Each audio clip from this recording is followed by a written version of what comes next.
Olá galera! Neste vídeo nós vamos falar sobre uma patologia que está em evidência no noticiário brasileiro e que tem grandes chances de aparecer na sua prova. Tudo sobre sífilis. Sim, a sífilis se tornou uma epidemia recentemente aqui no Brasil.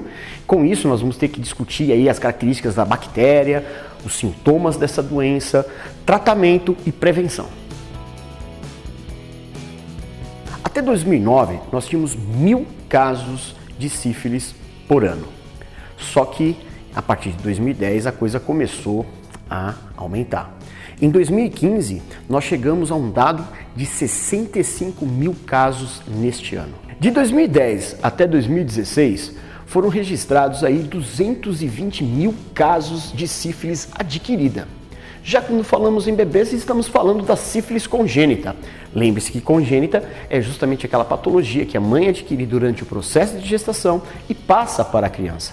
E nesse caso, tivemos um aumento aí considerável para quase 20 mil casos de sífilis congênita, o que dá aproximadamente 1% dos nascidos vivos no Brasil tendo sífilis. Já no ano de 2016, foi o auge de uma crise mundial de insuficiência de produção de medicamentos.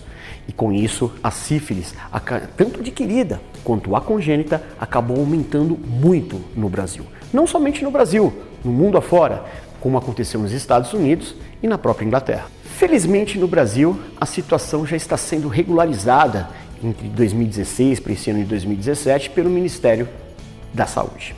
Agora, esse medicamento, a penicilina benzatina, a famosa bezetacil, já não está mais em falta e com isso está abastecendo aí os principais hospitais e postos de saúde.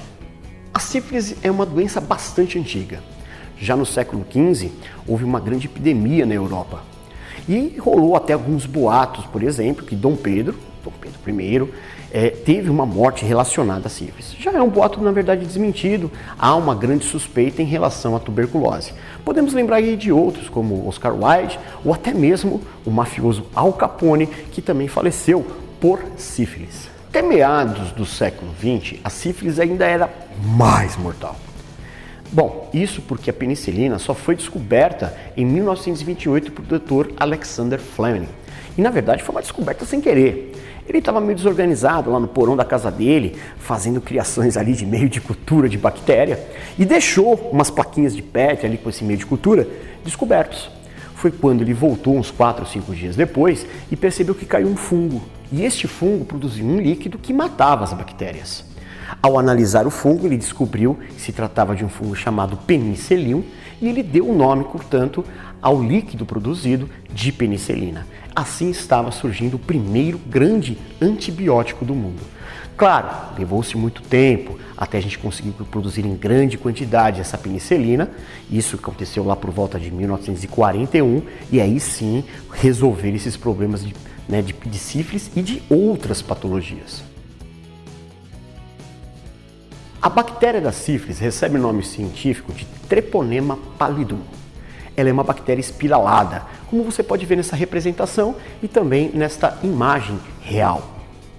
Algumas bactérias bastante conhecidas também são espiraladas, como é o caso da leptospirose. É aquele espiralzinho no formato do seu caderno, beleza? Agora, como toda bactéria, elas são procariontes. E quando você fala procarionte, significa ausência de carioteca.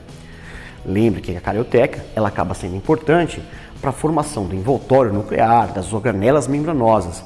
E como eu estou falando que não tem carioteca, consequentemente, esta bactéria da sífilis, assim como as outras, não apresenta, portanto, um núcleo organizado e essas organelas membranosas. A sífilis é uma DST, doença sexualmente transmissível. Claro que estamos falando de sexo desprotegido, sem o uso do preservativo. A transmissão se dá pelo contato direto com a ferida. E tem um problema em relação a essa ferida. Às vezes, ela pode ser interna, portanto não é visível. Então é difícil de saber se a pessoa apresenta sífilis. E por falar em sexo desprotegido, isso pode acontecer pelo sexo vaginal, anal e oral. Isso porque a ferida às vezes é muito pequena ou até mesmo, como eu disse até anteriormente, ela não é visível. Por isso, a importância de se usar preservativo, mesmo com pessoas que aparentam ser saudáveis. Também ocorre a transmissão da bactéria da sífilis da mãe para o bebê durante a gestação.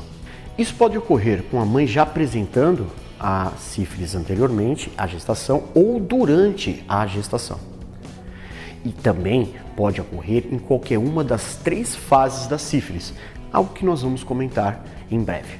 É possível também que a transmissão da sífilis venha a ser por transfusão sanguínea, o que é na verdade muito difícil hoje em dia, porque o material que é colhido ele é extremamente examinado antes de chegar nos bancos de sangue e consequentemente chegar na população. A sífilis é uma doença infecto-contagiosa, sistêmica e crônica. Isso significa que ela pode pegar várias partes do corpo e, na verdade, em diferentes situações em cada uma das 3 fases da patologia. No primeiro estágio dessa doença, pode ocorrer a presença de uma ou mais feridas, geralmente acomete os órgãos sexuais, beleza? E essa feridinha, ela é pequena. Ela não, inclusive, ela não tem dor, ela não causa um ardor, beleza? Mas é um indicativo que aconteceu justamente o contágio da sífilis por aquela feridinha. A ferida, ela pode aparecer no pênis, vagina, tanto na parte externa como na parte interna, e o mesmo acontecendo na região do ânus, do reto, ou até mesmo na região da boca. Ela costuma aparecer em média 21 dias após, vamos dizer assim, a entrada da bactéria. Claro, é uma média, às vezes pode aparecer com 10 ou até mesmo 90 dias. E do mesmo jeito que ela vem, ela vai desaparecer. Na fase 2, vai acontecer o aparecimento de erupções na pele e também algumas lesões em membranas de mucosa. Essas erupções, elas não têm coceira, elas não chegam a dar aquela coceira, mas pode aparecer em grandes quantidades. Às vezes pode estar associado com outros sintomas, pode aparecer febre, dor de cabeça, a famosa cefaleia, dor de garganta, fadiga muscular, mas também não é uma característica obrigatória aparecimento desses sintomas. Pode começar a aparecer justamente no final da fase 1, quando tem aquela feridinha que a gente chama de cranco, ou até mesmo pós justamente essa ferida. Então, tem 2 momentos que pode aparecer essa fase 2. E do mesmo jeito que aparece, ela também com o tempo, ela vai desaparecer também.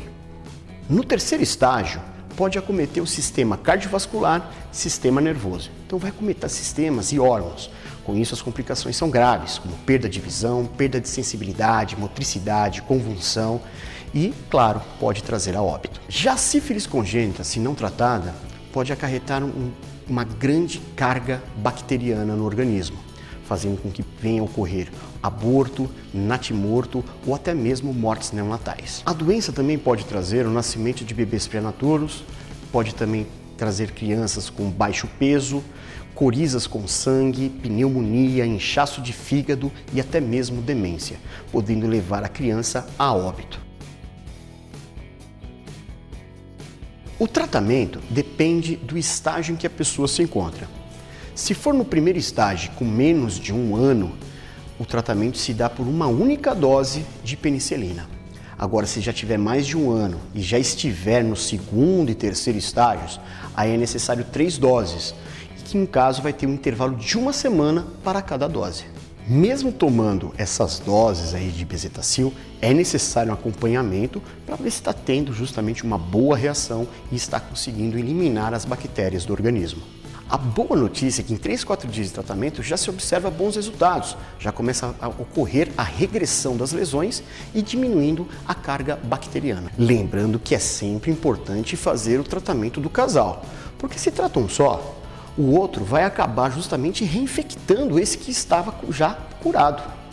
Já nos casos de neurosífilis, estágio terciário, há necessidade da mudança do medicamento, utilizando a penicilina G cristalina durante 14 dias.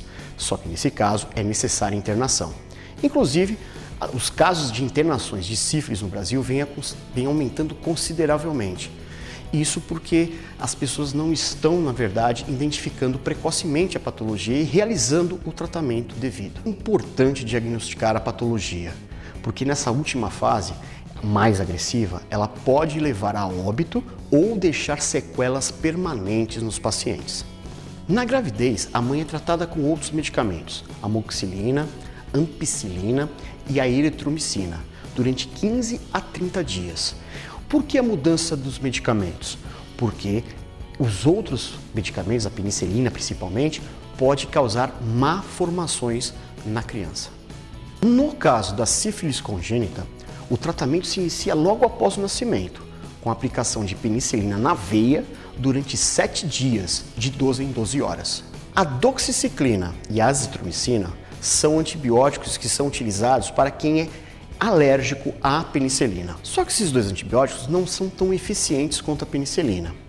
Mesmo assim, não podemos esquecer que a penicilina, ela pode causar choque anafilático, hipersensibilidade, urticária. Então, alguns médicos até dão preferência por esses dois menos eficazes por conta do medo que se tem em relação à penicilina, a famosa bezetacil.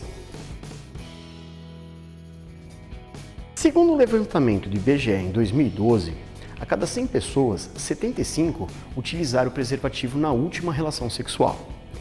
Já esses dados em 2015, 66 pessoas acabaram utilizando o preservativo. Isso significa que em 2012, 25 pessoas não utilizaram e houve um aumento em 3 anos nessa porcentagem, indo de 25% para 33% não utilizando o preservativo. O IBGE concluiu também que há uma tendência entre os jovens estar deixando de lado o preservativo. Isso pode estar ocorrendo porque a minha geração, por exemplo, viu grandes ídolos, né? Por exemplo, Freddie Mercury, Cazuza, outros aí do esporte, como até mesmo Magic Johnson, que acabaram sofrendo com HIV. E isso assustou a nossa geração. Mais recentemente, né, os medicamentos para o HIV estão muito bons.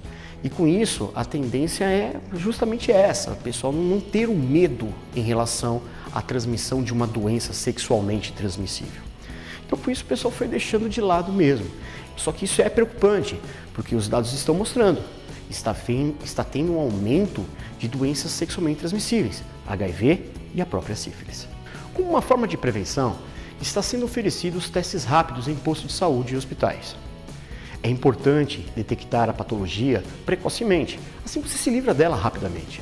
Mas o ideal mesmo, pessoal, não tem jeito. Quando você fala em prevenção mesmo, evitar que a população venha a ficar doente, para essa patologia, para a sífilis, não tem jeito. É camisinha, é plastificar o menino, é o preservativo. Beleza?